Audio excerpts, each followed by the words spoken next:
Hey, what's up guys, Steven here. Welcome back to another video, and today I'm pretty excited because we're talking about a new 3D printer, which from my point of view is probably the best multicolor printer for beginners. So guys, today we're talking about the Elegoo Centauri Carbon 2.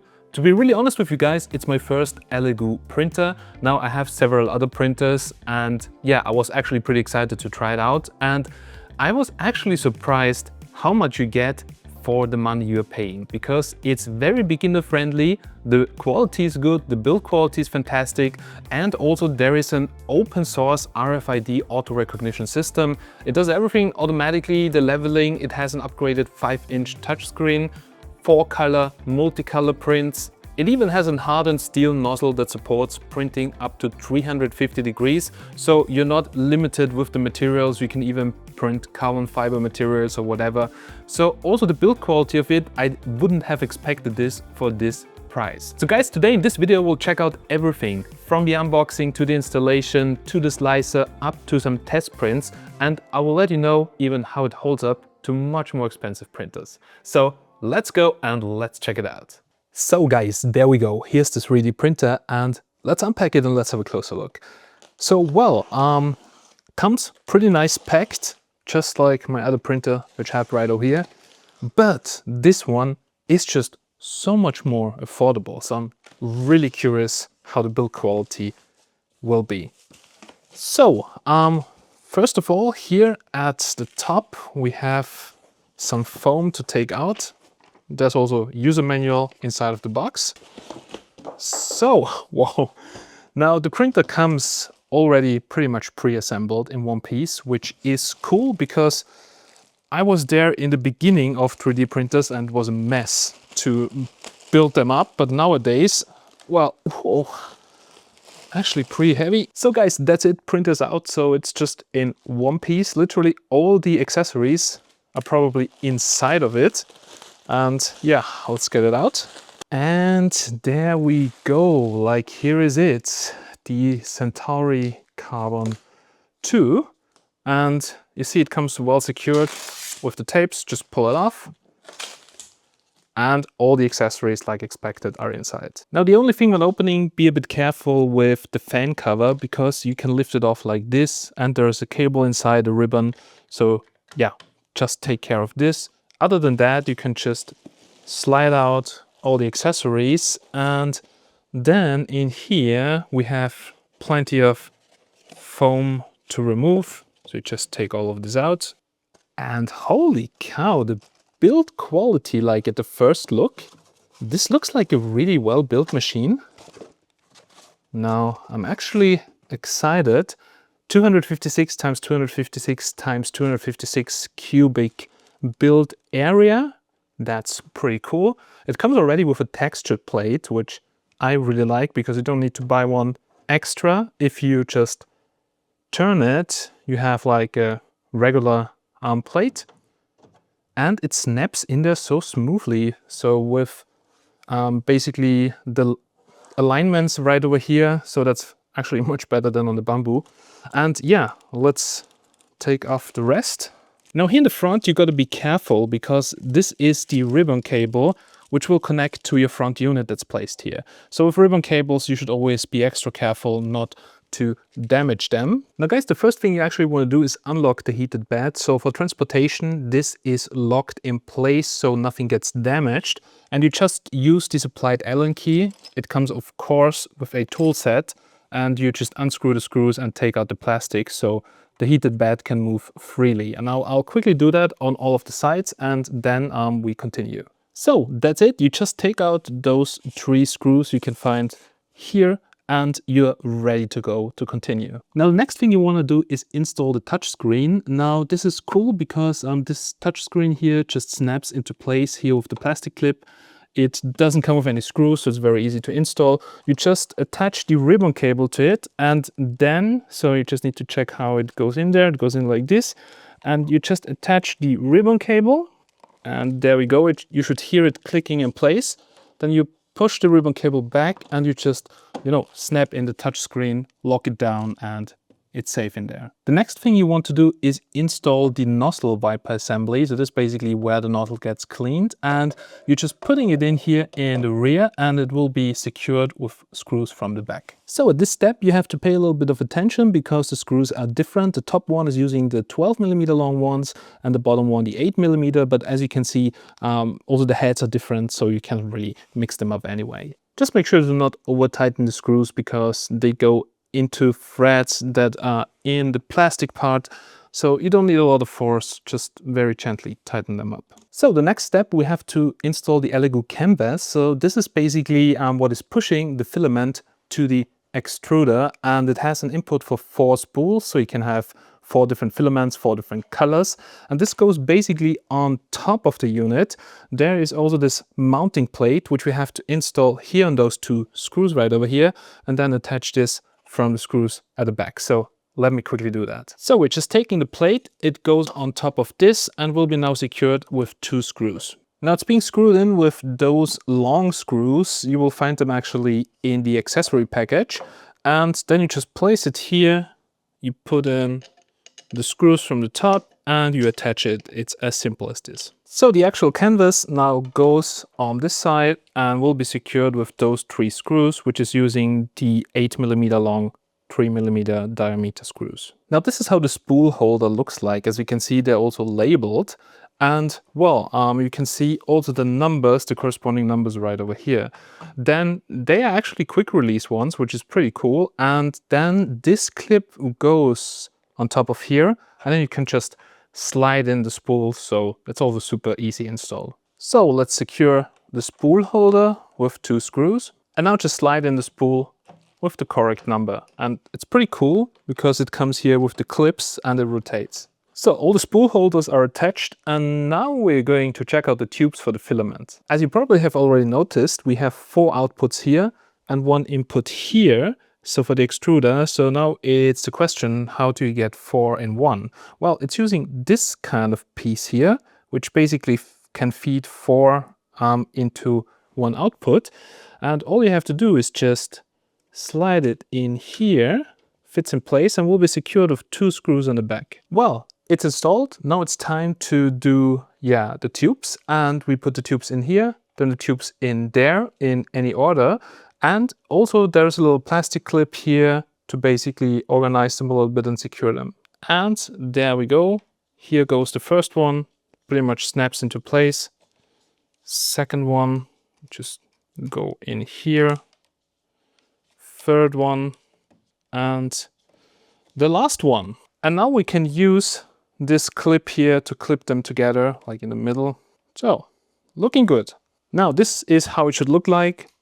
So tubes should be in there, firmly attached, not loose, and yeah, that's done. Now the last step, the enclosure, and I've asked myself when I saw the pictures, why is this printer so huge? What's with all the wasted space at the top? Well, you need to have a certain radius of the tubes, otherwise the filament could get stuck. That's why it goes like in a pretty big radius in there, and that's why you have this headroom here. But honestly, even with this thing, the footprint is not too bad because you have the spools also on the side. So yeah, it's actually a pretty neat design and very easy if you need to do some maintenance, because you can quickly access everything from the feeding to the extruder without any hassle. Now guys, the last step is to plug in the cable here from the canvas to the actual unit. So this is also external, as you can see, that's why it has this cable connection. And now we're ready to load the filament. So I had to find a space for the printer. Now when we finish the basement maker station, then I'll move it to the basement. But as you can see, for instance, if you have the filament on top of the machine, it takes a much smaller footprint. That's the only disadvantage, because as you can see, I cannot put it close to the wall because the spool will go here and has the diameter like this. So it actually fits on this thing, turn 90 degrees, but then the filament won't fit. So you need to calculate that you actually need also more space here in the front and more space here in the back. So that's the only kind of disadvantage with this design. But from the maintenance standpoint, I think this is the better choice. All right, it's now time to set it up. We'll stick here to English. So we already did that thing. So we remove the 3 screws. We're going to select the region, which is Europe for me, and connect it to the Wi-Fi. So guys, calibration is done and I checked out the device a little bit. So let's maybe talk about that. So in the front here, there's a USB port to connect a USB. And here, as you can see, there is already a firmware update. So we'll now do the firmware update. It works over the air. That's pretty good. Now, yeah, the screen is not the super highest resolution, but it gets the job absolutely done. The build quality for the price seems to be really good. As you can see, also fan here on the side, and it has an outlet here. So air goes from the fan inside out here to what you're printing. Then also here, as you can see, the rods and here the belts.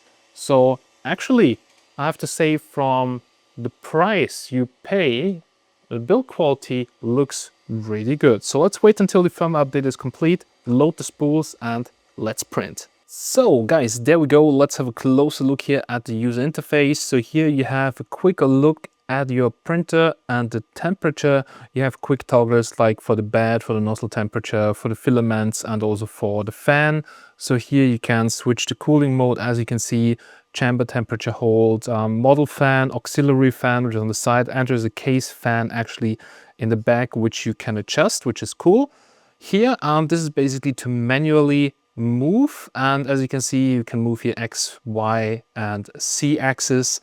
And yeah, here we see the filaments, and we are now going to load up the first spool. So we have here the white filament, and I guess you just tuck it in there. And oh yeah, it is taking it. So just make sure it's also good on the spool itself. So white is loaded up and is in there. And so we can go here now to the first spot and we're going to load. And as you can see, it is loading filament number 1. And yeah, it's heating it up, of course, to put it in there. So I've now loaded up 3 filaments, white, black, and silver, which we need to print our test model, our wall clock. And let's check it out now on the screen. So of course, this is generic filament. Now we need to tell the printer which kind of filament it is. So you go to edit.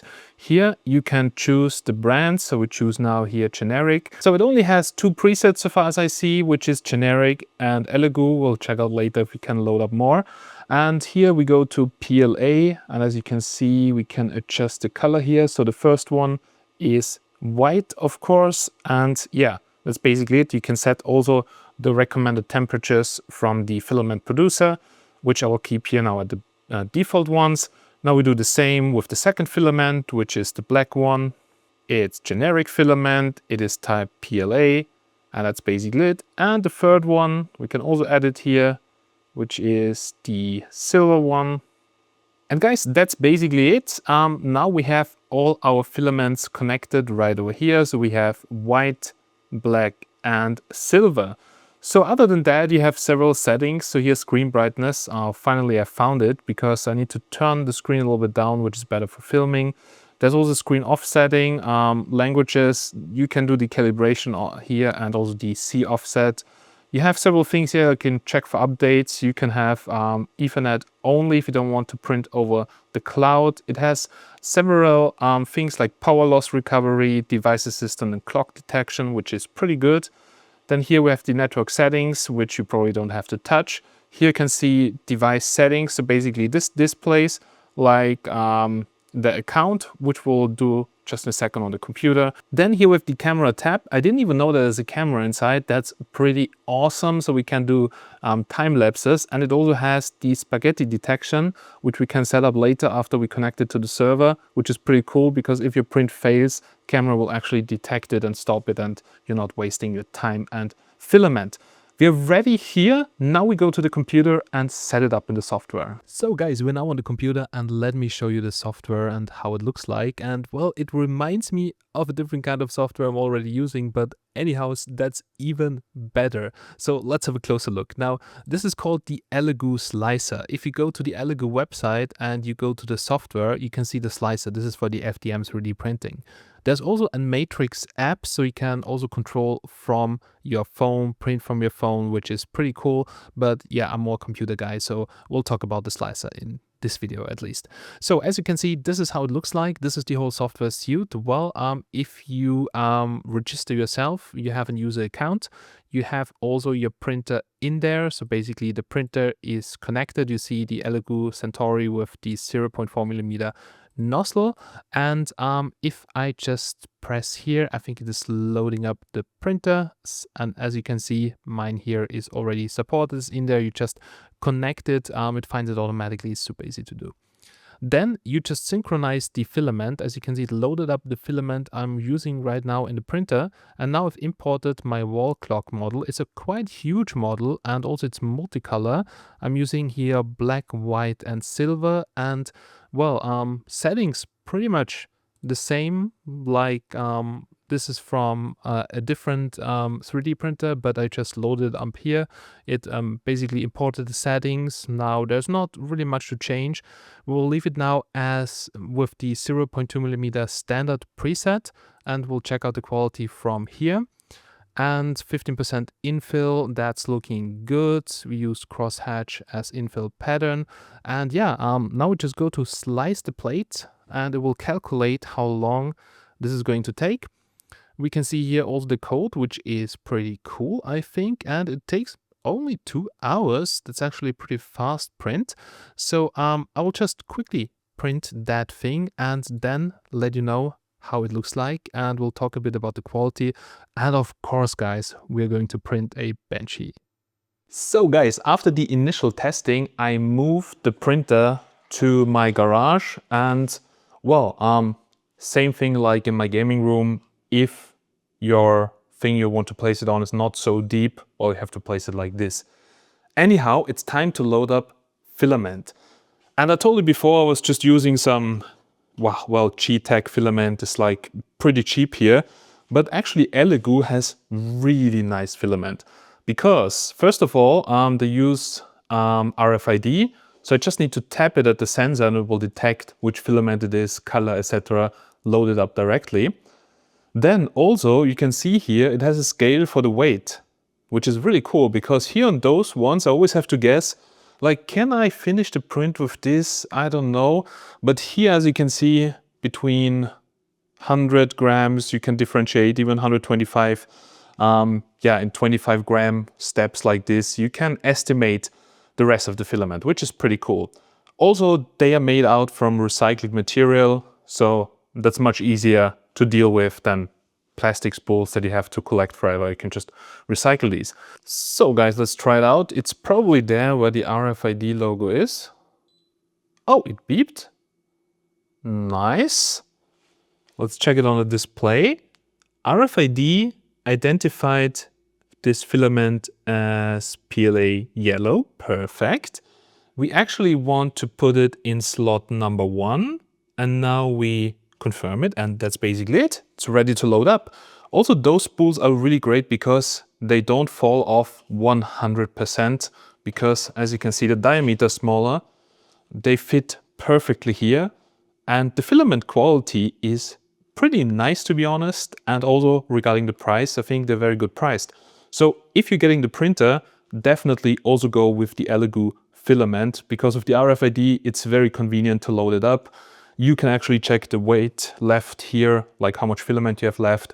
They fit perfect on the spools without any modification. And yeah, that's it. Amazing. So in order to load it up, I'll just take it out, put it in, and that's it. So there you go, load it up. And yeah, we can actually go to the next spool, try it out again. Just tap it here, RFID. It detected it's gray. We'll put it on slot 4. We confirm.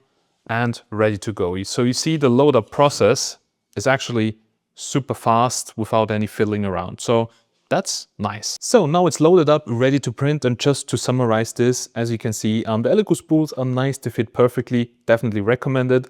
If you have leftovers, if you got it somewhere, or if you still like some other filament, which has the big hole here, then print the adapter, which is also working really nice. And well, I will print now more stuff. Let's go to the table and let's check out the print quality. So guys, now at this point of this video, it's time to talk about the print quality. And I didn't just print the boring Benchy. I wanted to show you some actual projects I finished with this printer. And honestly, I have to say the print quality regarding the price of this printer, it's pretty good. So let's check this out. Now here I printed a wall clock, as you can see. I also made a time lapse of this, and well, the quality, as you can see, even though I didn't print it in a very slow speed, I printed it actually in a quite fast speed, it looks pretty good. I mean, look at this, how this turned out. So the surface here looks fine, and I used some different filaments, not from Elegoo, and I used some Elegoo filaments, and I think the Elegoo filaments are pretty good quality. I would actually recommend that you use them because of the diameter of the rolls to just work perfectly with the printer. I also printed a tiny Buddha, as you can see, that was basically a preset already on the printer, and yeah, it just came out like this, doing nothing, no adjustments, normal print speed. Same for the wall clock. So I printed actually in a fast speed, not super slow. And as you can see, it turned out pretty good. Like surface maybe on some spots could be better, but well, that really depends on the settings. You have to tweak a little bit around with that. Because also here I printed with the other side, as you can see, so it's a bit of a smoother surface. I printed out some structures, and yeah, everything robust, no layers broke. And even I did a huge project, and I want to show you this. This is a DIY steam machine. And as you can see, look how this turned out. Fantastic. I absolutely love it. That's really working. There's a BC250 AMD card inside from ASRock that was actually used for Bitcoin mining, but I just turned it into a home computer, like into a console that's connected to my TV to play games on Steam. So this is all what you can do with such a 3D printer. Basically, there is no limits except of the size of the chamber, but it can get hot enough to print all kind of materials. It prints in very decent print quality, and I would say for that money, it's a very good printer to get started with 3D printing. So, of course, I want to print more things, give you also an update very soon in the update video after a month using it. So yeah, check this out later as well, and then I can tell you much more. Now, of course, Elegoo also has an app to connect your printer. It's called the Elegoo Matrix app, and to add it, you just go to Add Printer, and in the settings you will find a QR code, and all you have to do is just scan this QR code, and now you can add your printer to the cloud here. And yeah, this just takes a little bit. So guys, the printer has been added. As you can see, there's a live view of the camera. You can see the status of your printer, and you can see also the whole filament. So right now we're also going to print a few more things, and it's quite cold here in the garage. The good thing is the chamber here is very nice. It holds the temperature, even though it has this huge plastic cover here on top. So I like to preheat the bed a little bit to keep the chamber temperature, and then I'm going to print even if the really cold conditions like in the garage here is only less than 10 degrees. All right guys, so we're now here at the end of this video, and just to quickly sum it up, now this is a pretty good working out-of-the-box printer. So I owned a lot of printers. Of course, we're a tech review channel. I had some. Now, as my main printer, I was using the Bambu X1C, which is actually more than triple the price here, at least in my country. And from the build quality, well, of course, there are differences also in the material, but the actual prints, yeah, they're also fantastic on the Elegoo, and it's a much cheaper printer. So especially if you're new to 3D printing and you don't want to spend so much money, I think Elegoo really nailed it with this device. You can print also multiple colors, and the only issue I ran into was basically that some spools could fall off if they have the bigger diameter. Then you're just printing the adapter, which you can print very easily. I will also link you the STL down below. And other than that, this thing is just working straight out of the box with all kind of filaments I've tested. I also really like that it comes with the textured build plate and the smooth plate. And you don't need to buy any accessories. Now, other printers, even you have to buy other plates, etc., etc. But this is just ready to go out of the box, and you can even like print engineering parts out of it because of the print plate, the high temperature printing. It's very accurate. So for that price, it's pretty good. Now I'll let you know in the next months how it holds up, because I will use this as also secondary printer because I'm printing a lot of projects and it saves a lot of time to have two printers so you can print multiple parts at the same time. And there will be an update video anyway on how it holds up really, because for that price what you're getting is insane. So let's see how long it will last. But actually I also saw some videos on the Centauri Carbon, so the previous model, and also it's lasting up until today quite good for most of the users. So guys, if you're now interested in the Centauri Carbon 2, then make sure to check out the links down below to the shop where you can find it for the best available price. And yeah, also check out the filaments from Elegoo and the accessories. So guys, big thanks for watching. If you have any more questions, feel free to write them down below in the comments and I will try to answer as soon as possible. So big thanks watching until the end here. See you in the next one. Have a nice day and bye.